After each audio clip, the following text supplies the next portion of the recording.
following program is a peer-to-peer advice show and does not diagnose mental health conditions. If you're seeking social services, please call or text 211 or go to 211.ca.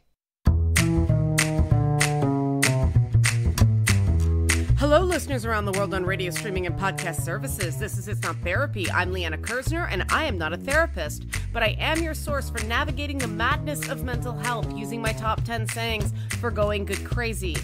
This episode, forgive me, I'm still fighting a cold. I was too sick last week to do the show, but this show must go on, and we're talking about eating disorders and diet culture, a topic that is near and dear to me. A topic that few people want to talk about, but a topic that I believe is essential to talk about. My guest this episode is Carolyn Carroll, who is a licensed therapist and social worker and the co-author of the book Eating Disorder Group Therapy, a collaborative approach with dietitian Adina Silverman. I want to focus on diet culture because it really is the source of this particular problem. According to Hamilton charity Body Brave, diet culture is defined as a system of beliefs that equates physical appearance and body shape with moral virtue and health. It promotes weight loss as a form of achieving status, values certain ways of eating over others, and devalues bodies that do not fit the standard image of health. And this is where some people start getting in my face about obesity being actively unhealthy. Slow your roll there, Sparkies. The point isn't to deny that there's a threshold after which weight negatively impacts health. The point is to acknowledge that other unhealthy habits like binge drinking, smoking, vaping, drug abuse, including prescription drug abuse, workaholism, lack of proper sleep, so on and so forth, these things aren't stigmatized the way unhealthy weight is.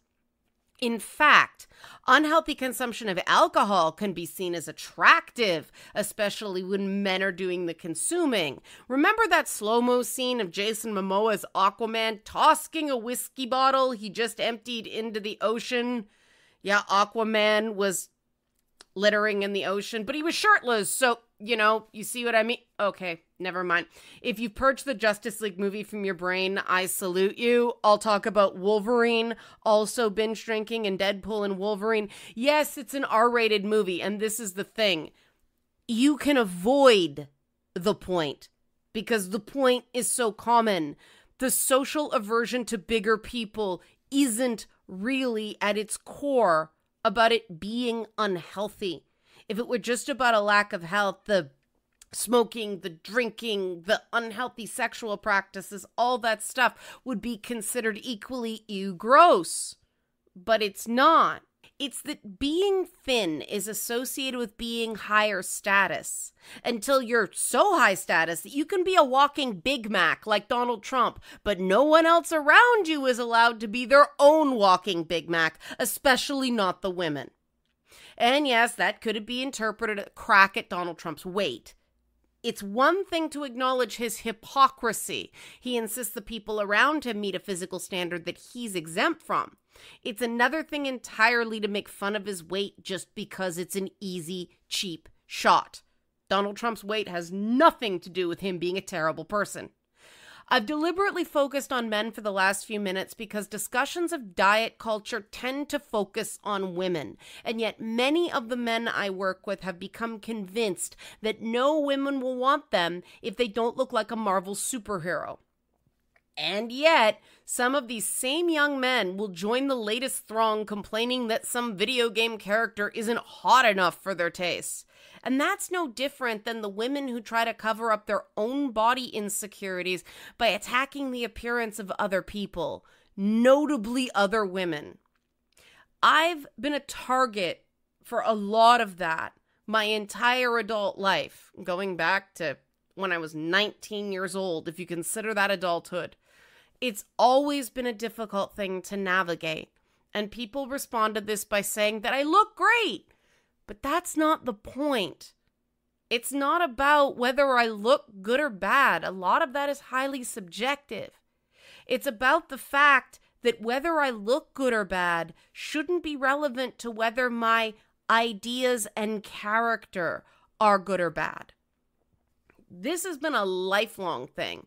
Even before I started in the media, it first became clear I had a problem when I passed out in a basketball practice in the 8th grade. I'd been regularly skipping meals, surviving some days completely on liquids, and I was still regularly getting called fat at school, weighed in front of my entire class in my competitive dance program, and policed constantly about what I ate at home.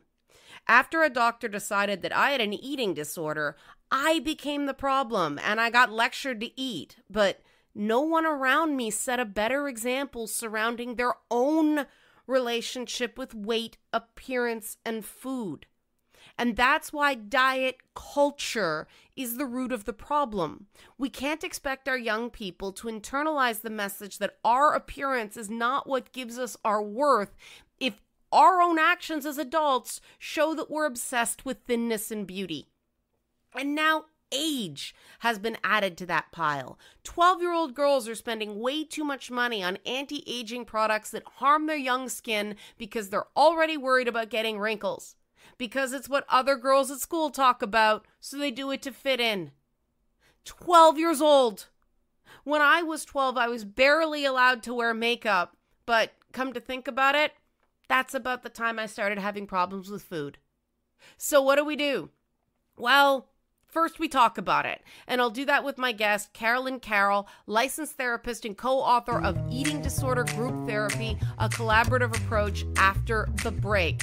I love this story. If you have a story you think would be good for the show, if you're interested in sponsoring the show, nottherapyshow.com is our website. Leanna at nottherapyshow.com is my direct email. At nottherapyshow on social medias. Eating disorder and diet culture, and me trying not to cough this week on It's Not Therapy. The following program is a peer-to-peer advice show and does not diagnose mental health conditions. If you're seeking social services, please call or text 211 or go to 211.ca.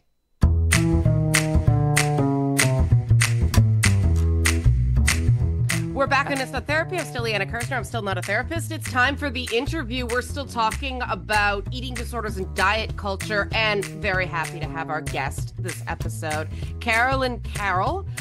She's a licensed therapist. She's the author of the book Eating Disorder Group Therapy, a collaborative approach with Adina Silverman, who's a dietitian. Carolyn is a therapist. Thank you for coming on It's Not Therapy, Carolyn. Thank you for having me. I'm really excited to be here. Okay, diet culture and eating disorders and all that stuff are an issue near and dear to my heart. I'd like to say I struggled as a teenager with anorexia, but it's a lifelong thing, right? There's constantly that pull, and it's not all disordered, right? We get into this idea of disordered thinking when we talk about mental health and mental illness, but diet culture is a very real thing.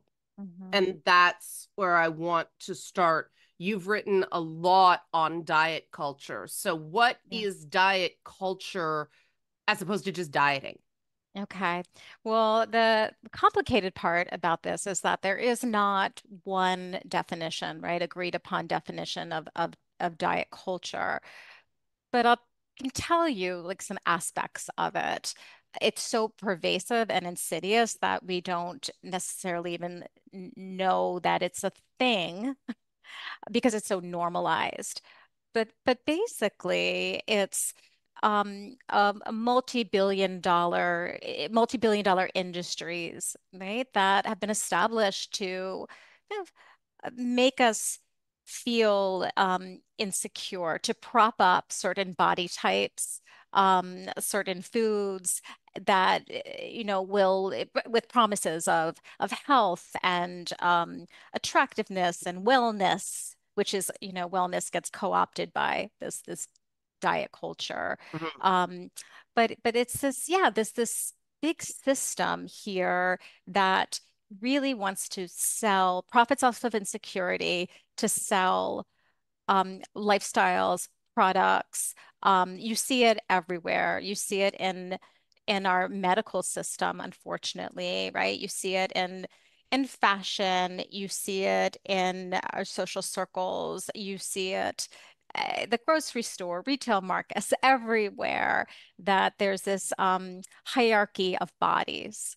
right? So there's this, a desirable way to be, and anything outside of that, right, is considered unhealthy, undesirable, and in order to right, achieve, unfortunately, to kind of achieve acceptance and all the stuff that they sell that goes along with diet culture, most of the time people have to do unnatural Hmm. things. Hmm. Um, and that's sort of normalized, right? Yeah. So And I we hope we that that's talk. a it's a lot. Yeah, I could go on the whole time about talking about what it Yeah, is. it is big, and we typically think about this being something that affects women, but it's not. It affects men as Mhm. well. I mean, when a new superhero movie comes out or something with like Roman soldiers, the men's magazines publish the diets that these Mhm. guys are on, and they are 12-week really, really intensive. I know all the terms because I had a family member who was a bodybuilder, but it is tricking your body into doing things that it's not supposed to do with the headaches, minor Mhm. memory loss, constipation, and a whole bunch of other not fun Yeah. stuff that goes with it. And that's when I start wondering, why are these things ideals? I mean, the traditional argument in advertising is, well, it's expensive. You need products to do Mhm. that. So people who want to sell people products, they're going Yes. to be, yeah, the whole You create aspirational. insecurity, Yeah, you create problems that aren't there, so then we can sell you a product or something to fix the problem that we created, that's right? right. That's Yeah. right. And when I start talking about this stuff with men, I get a lot of seemingly scientific things. And that's when I start getting really worried. I start hearing, well, people just naturally form hierarchies. This is just the way of the world. What do you say to that? Because now we're not getting just into appearance, now we're getting into power and control. Yeah, so their response, that's interesting. I've never heard Yeah. that before because it's like their ignorance is on display there, right? Saying that, Well, people that say that, they say they naturally form hierarchies and that's okay because yeah, that's really kind of co-signing in racism, that's right. sexism, That's right. right? Like, Yeah. you're like, did you really just say that? Yeah. That people naturally, because you also think about, I mean, this idea that some bodies are more desirable is really it's rooted in colonialism and Yeah. racism. Um, it's it is to make somebody subservient, right? Mhm. We have got to vilify things about them. So we think about, going back to like the slave trade, right? So Mhm. they'd say they vilify the black body, and it was it's about power and Yeah. control. So the European features, right? The even from European the beauty hair standard. to Yeah. right, Hmm. right, the hair to the slim body. This is what is considered desirable. So then anybody outside of that is not. It is about power and Yeah. control. Yeah. And so we normalize that. And I'd say, like, that's normalizing discrimination. Yeah. And that's not something, I guess I'd ask people to really look at their values. And Hmm. you go, for you, like wondering why is there not room for all of us? Yeah. Like, what is the necessity of having this hierarchy here? Yeah. I mean, I it also pushes an ideal in the hierarchy that is unhealthy. When I was getting the Yes. most, as a teenager, when people are like, "Oh, you look great." I passed out in a basketball practice. Mm-hmm. I Mm-hmm. still wasn't thin enough, but um it was better in terms of acceptance than being at the weight that my body functioned better. Yeah. And it's so all pervasive that when I tell this story, sometimes people say something, well, if you really wanted to be that thin, you could do it. Someone actually said that to me once. And I'd say And at what cost? Well, first of all, right, our genetic blueprints are such that we are not supposed to be And we can't Yeah. be, right? Like these people that we see on, well, used to be in magazines, now on social media, they don't even look like that.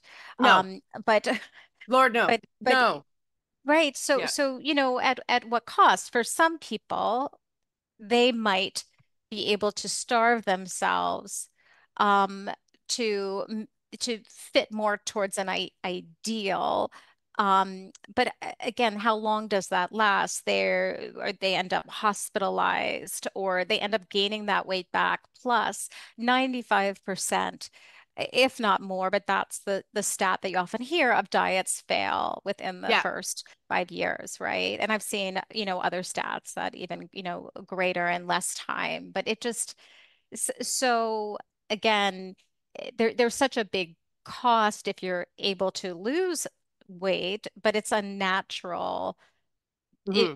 to the expectation will cause you to do unnatural and harmful things. And then, like, what do you do with that? What do you get? What kind of life, Yeah. do Yeah. you And have? Like you said, you're passed out. Wow, great. I got a compliment. But you can't even function. yeah. Yeah. And there's this idea of, self-discipline. And Hmm. this is not just diet culture. This goes into overwork. This goes Hmm. into teens not getting enough sleep, adults Yeah. definitely not getting enough sleep, right? Not understanding that the body needs rest and the human soul, it's not even cognition at this point, it's our feelings, right? Ourselves as feeling Hmm. beings need more than mere sustenance. And Yeah. there's this whole, we used to call it the Protestant work ethic. Hmm. Um, Hmm. in and through pre-interdisciplinary terminology, the idea that work will make you happy, work will give you a sense of purpose, discipline and defamation is the way. I mean, back then Hmm. it's more godly, right? Hmm. We Hmm. know psychologically that's not true. And yet, this is a really, really persistent myth. Hmm. So, how do you get people just adding little bits of pleasure into their Hmm. lives, not living a life where if it hurts, it's good. If it feels good, oh, I must be doing something wrong. Yeah. Yeah. First, I think it's really important to validate and empathize with people's experience that have sort of, been even brainwashed by that. Because Hmm. people will say to me, Hmm. well, if I don't control what I'm eating, I'm going to be, totally out of control, or I'll be judged. And I think I can say, oh my gosh, I have so much compassion for you. Of course you feel this way. Hmm. We've been taught that we have to have discipline, and power and control over like what we eat and our shape. Hmm. When our bodies, that's not the way bodies work. No. Um, that's not Yeah. the way but so it's a lot of unlearning. So oftentimes I'll ask people, like, where did these messages come from, right? To be critical thinkers about how these ideas were formed, and looking at it in this context, this socio-cultural context, right? Of messages from the outside coming in. And oftentimes, people can look at their own experience and see, like, it doesn't actually like work. Hmm. It doesn't, it's not sustainable. And and do you oftentimes I'll say, like, on your deathbed at the end of the day, nobody's going to stand up right at your funeral and be like, oh my gosh, she had you should see her thigh gap, Yeah. or her dress size was whatever. So a lot of times helping people get perspective, we'll talk about again what kind of meaning they want what their life to be about. I also will ask people to tell me about someone they admire or a hero, and give me some characteristics of that person. And then oftentimes, all the time, I don't know if it's lucky or it's working, but people will, talk about, real innate characteristics of being, kind and giving and all these things. And then I go, wait a minute, you didn't say how Right. much they weighed. So having helping my clients with perspective can help them realize that like life is too short and I'm Hmm. going to don't want to waste another day focused on trying to control something that is actually, taking life away. Yeah, and we're back to control. Okay, we've spent Yeah. 10 minutes setting up the problem, which should not surprise me. So let's go to commercial, come back, and when we come back, I want to talk about true body positivity, Mhm. not, the bumper sticker. People don't have Mhm. those anymore. I'm dating myself, but that we see in the media design once again to sell products, but true body positivity, truly liking yourself. When we come back with Carolyn Carroll, actual therapist. I am not a therapist. Carolyn is an author of Eating Disorder Group Therapy, a collaborative approach with Adina Silverman, who's a dietitian. When we come back, questions, comments, concerns, Leanna at nottherapyshow.com. Not Therapy Show is our website, at Not Therapy Show on socials. When we come back, eating disorders and diet culture, body positivity, how is it a proper solution and it's not therapy? The following program is a peer to peer advice show and does not diagnose mental health conditions. If you're seeking social services, please call or text 211 or go to 211.ca.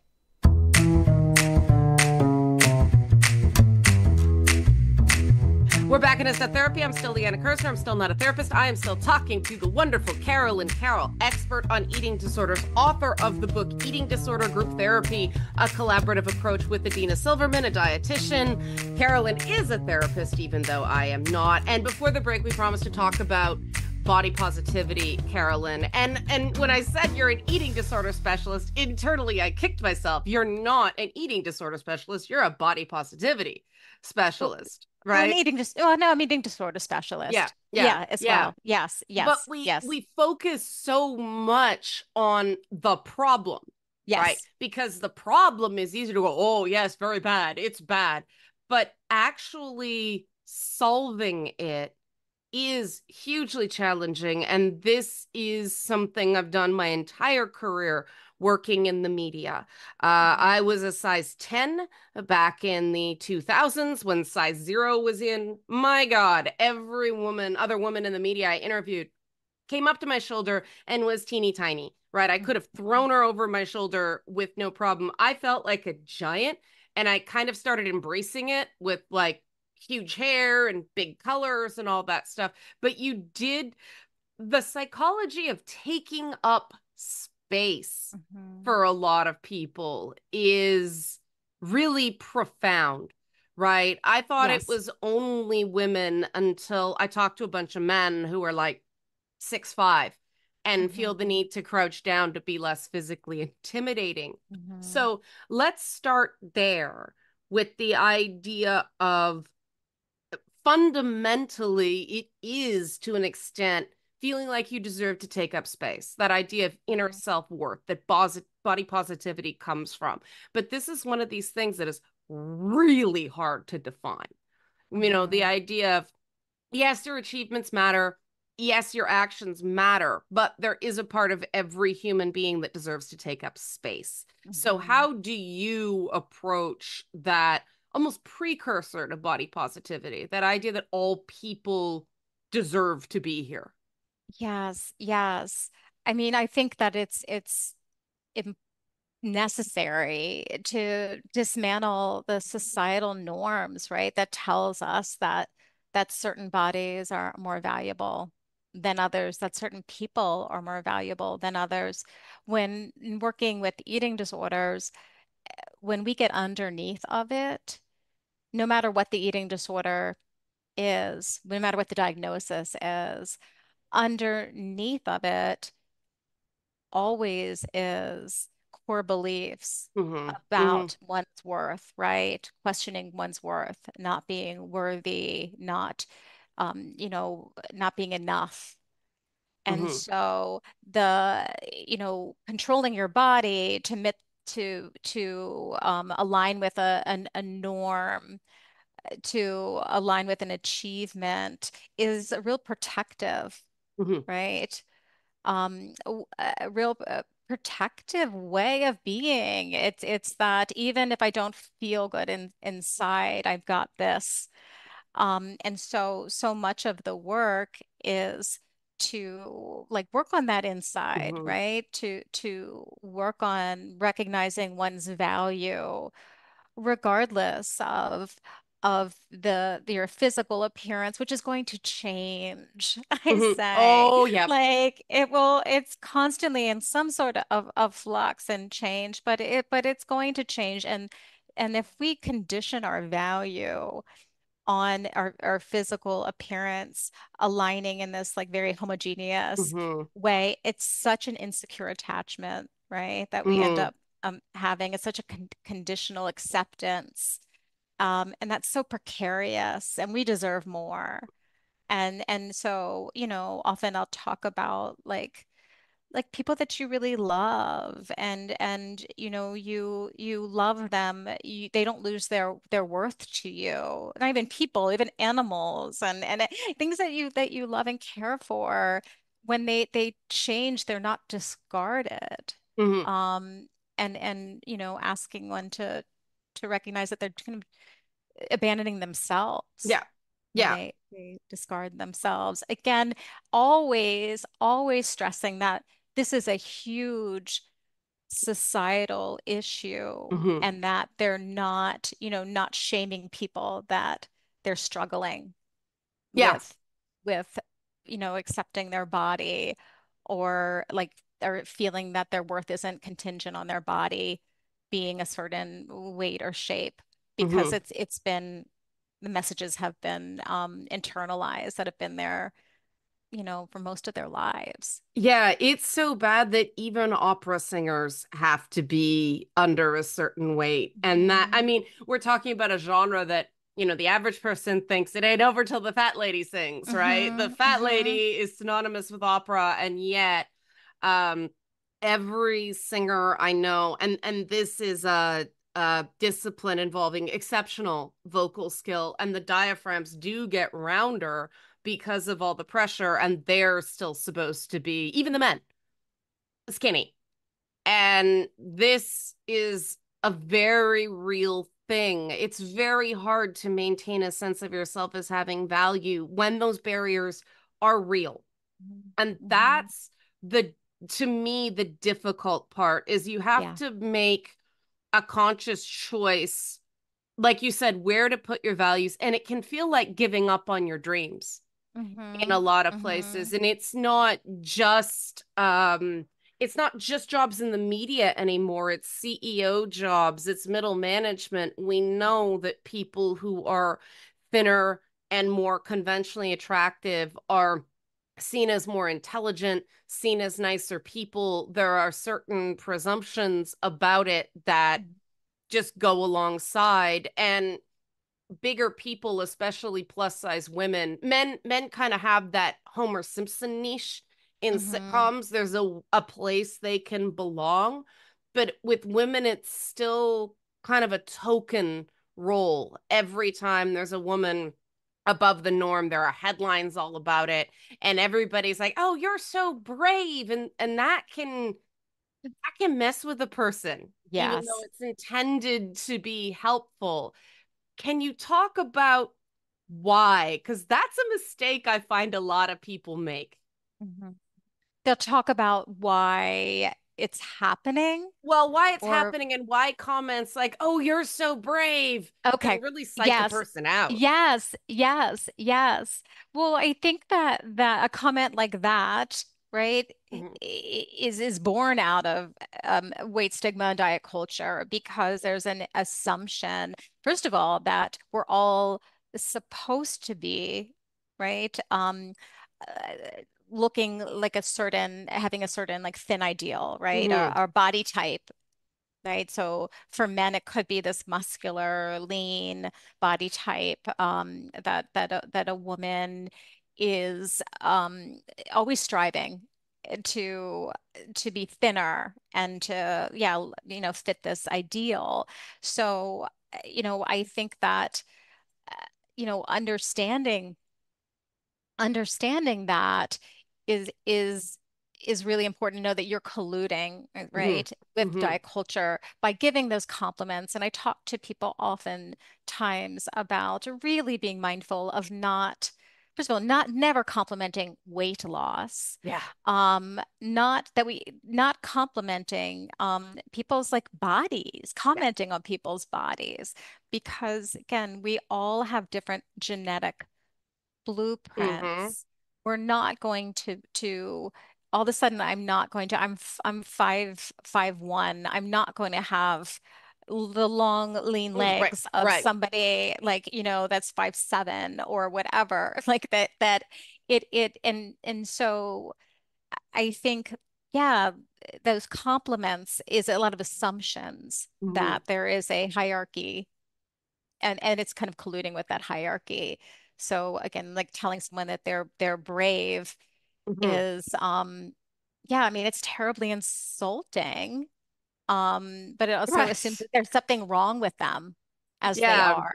I mean, I come at it from a weird place because I happen to have a 12-inch hip to waist ratio, Hmm. which, oh, real bodies don't look like that. I happen to be small back, large busted, and people make moral judgments over the size of a woman's chest. Hmm. And it grew Hmm. this way. I can't help it. And this is the other side, that the organizations that are supposed to be making us feel better about ourselves are colluding. You Hmm. said, now a particular more modest, more kind of built straight up and down, still thin, but built straight up and down ideal is in. And I remember somebody a few years ago saying to me, "Oh, you're lucky, full butts are in now." Like So our referring, bodies become designer items, and right? well, I Yeah. immediately said to them, "What?" Well, I was giving you a compliment. It's like, well, if it's in now, that's mean it's gonna be out in Hmm. 6 months. These are body parts. I can't Right. take it off. Yeah. And this absurdity of everything is just, I mean, it's to the point that people try to sell me a bra that just doesn't fit because it's the size they have. Hmm. And that when the world isn't built for you, we're talking Hmm. airplane seats, we're Yes. talking, Amusement amusement park park rides. rides, Yeah, yeah, right? yeah.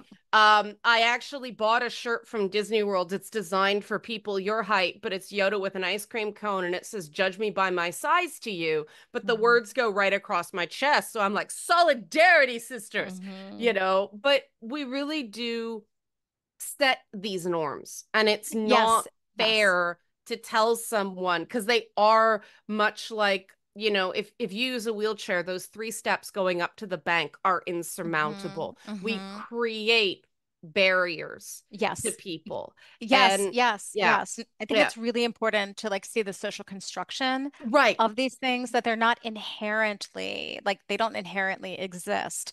The reason for like the amusement park rides are like they want to fit as many people in there That's right. as they can. It's not that something is inherently like going to happen if you're in That's this right. ride. They just can't squeeze as many people, just like the airline seats, and we think about even like with medical procedures, Hmm. they how about instead of pathologizing, medicalizing the very natural diversity of bodies, that we actually make adjust things like, yeah, get a bigger blood pressure cuff. Don't shame somebody to think that their arm is the problem. Like Yeah. there are, yeah, our Yeah. system sort of reinforces in so many ways that one's body is the problem. And what happens is then people will do unnatural things to get a different body. And that 9 times out of 10 Yes, backfires. it And then does. they end up yo-yoing, right? And gaining weight if they lose weight, that weight and more, and feeling very ashamed, and then not going to doctor's appointments because they're so ashamed or not. And then Hmm.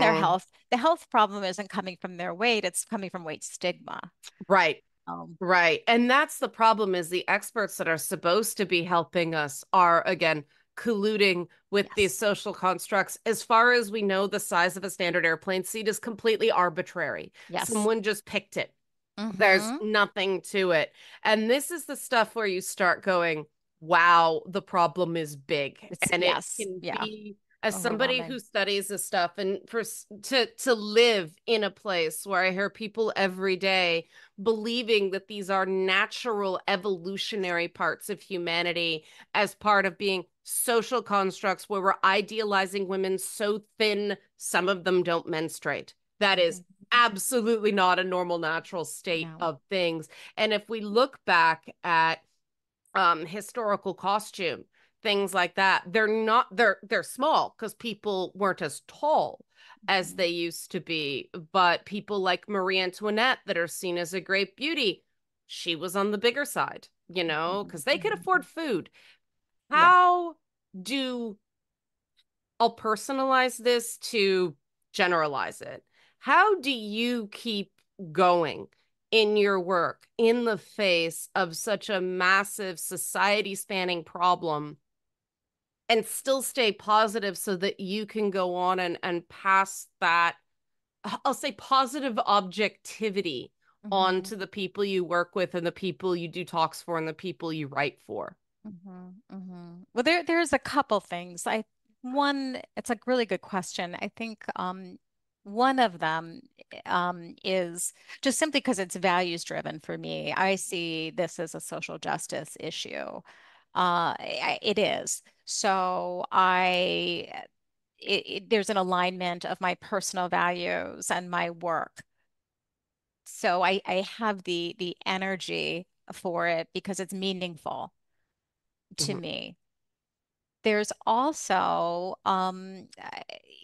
getting like seeing and watching people kind of mhm, wake up and realize that this is socially constructed, and that um and try things and do things. I just got a text last week from um a one of my clients who you know faced her fear and got in a wetsuit to do to work with seals, that like something of her passion that she would never have done, never would have done without doing this work, and recognizing like thanks for giving me my life back, or giving me mhm. a life. And that is just, I mean, that'll last me, right? That's so Right. inspiring to me, because I'm watching somebody, like live the push against this, right? Mhm, And live her truth, her reality, like despite this, and see value in that. mhm.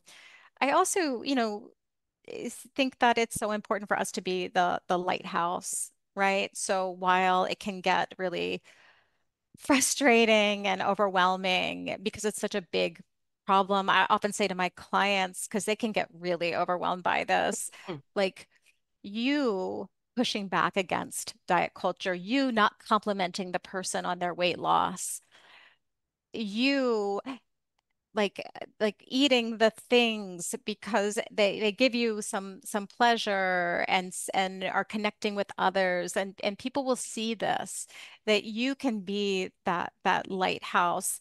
You don't have to um that's advocacy. You don't have Mhm. to be, going to lobby, or doing these things, Right. right? To pushing. You can, right? You can, but just by living in this world, and not just accepting these these hierarchies, and not again joining in this diet culture and pushing back is really powerful. So Yeah. yes, it gets really overwhelming, but it's also kind of, on a personal note, I feel like I've trained people around me in my circle Yeah. it's so cool to watch them, like I don't know. They catch on what diet culture is, and Mhm. they're critical thinkers, and they'll push back, or they'll be like, wow, they were really diety. When we'll Yeah. talk about things, and people can, you have to unlearn, but people can learn. Yeah, I mean, I think one of the big things, I do not tolerate any woman in my orbit calling another woman fat. Mhm. Um, Men, I think, have gotten the memo, at least, the good men. That's not something you do. Every person who's called me fat in the last 6 months has been a woman. It's Mhm. something we do to each other. And the flip side of that is I was in Edmonton last weekend. It was for a formal event. Everybody was really dressed up to the nines, um, predominantly women because of the event. The dessert table got demolished. There was nothing Mhm. left after they brought it out. And it sounds like a humorous anecdote, but it gave me hope because I remember 10, 15 years ago, nobody would want to be the first one to get that big slice of Mhm. cake. And to Mhm. see women, young women, walking Yeah. around with, it probably tastes real good. I couldn't have it Yes. because there's dairy in it, but I was envious. And to see that, I do think that some people criticize, well, fat isn't healthy, being obese isn't healthy. It's like, Well, yeah, yeah, but this doesn't even get me started. First of all, like right, even the term obesity is so problematic, right? Because it comes from the BMI, which which was is created by a not Belgium astronomer that to, get some stats on white European males. It's never right. meant as an indicator of health.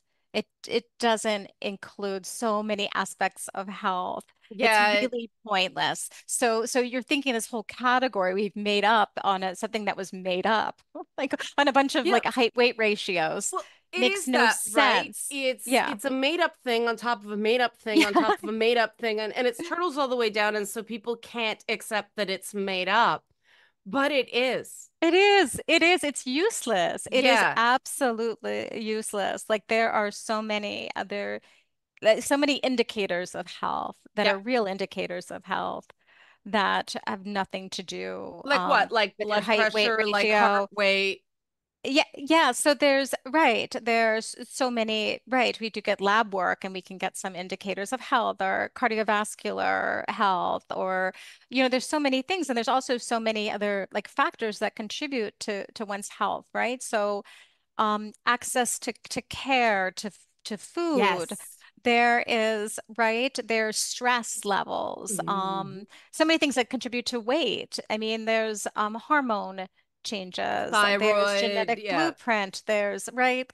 So it's such a complicated, yeah, it's such a complicated picture that is just dumbed down again to sell. Really is. I sound like a conspiracy theorist, but it's unfortunately true, It right? is It's just, true. It is true. That's why we went way long on this segment. But yes, Carolyn sorry. Carroll, author, oh, it was my fault too. Eating disorder group therapy, collaborative approach. Carolyn, what do they get from the book? What does eating disorder Okay. group therapy involve? So this book is really for, I'd say, primarily for clinicians. So therapists or dietitians that are working with the population of with people that struggle with eating disorders. So it really lays out from inception this idea, I want to start a group. How do I do this? Through, giving you actually group ideas, giving from the discussion questions to again and then how to evaluate if the group is Mhm. successful or not. So it's really a comprehensive book. I believe it's really the first of its kind. So it's really exciting. Also, individual therapists could use it as well, and use a lot of the group ideas for individual therapy. Yeah, I've never seen anything taking quite that approach. That's why I was asking. So, Yeah. Carolyn, if a therapist is listening out there or people want to get in touch with you, ask you a question, see what else you're doing, how do they do that? Yeah. So they can email me at Carolyn at Carol, which is Karoll, counseling.com. So it's Carolyn at carolcounseling.com. Um, that's probably the best way. Yeah, it's probably the best way to get in touch with me. And they can look online at my website as well, which is www.carol, Karoll, counseling.com.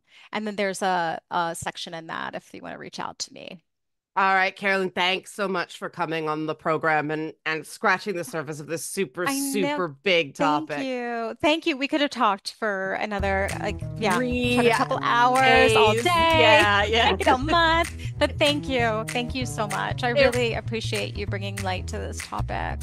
All right, we went way long on that segment, but I just couldn't tear myself away. We'll come back very quickly for final thoughts after this break. NotTherapyShow.com or at NotTherapyShow if you want to get in touch. If you've got an idea for a topic for the show that you think will be great, back after this on It's Not Therapy. The following program is a peer-to-peer advice show and does not diagnose mental health conditions. If you're seeking social services, please call or text 211 or go to 211.ca.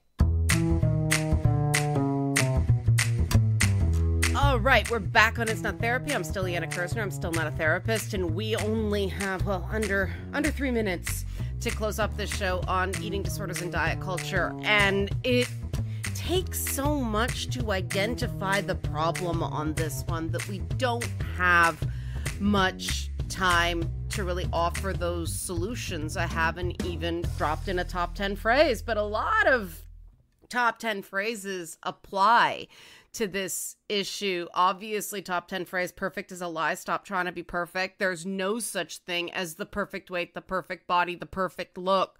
Again, what's attractive and what's not attractive is highly subjective. My time in the media has taught me that.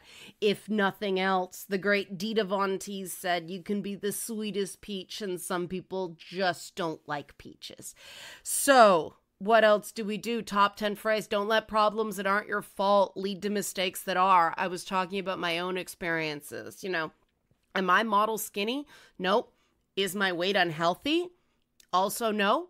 My blood pressure is in normal range. My blood sugar is good. My cholesterol's good, which I think is quite an accomplishment for someone with asthma, autoimmune disease. Hands don't work properly because of the autoimmune disease, chronic pain, and a bad knee. Doing pretty well.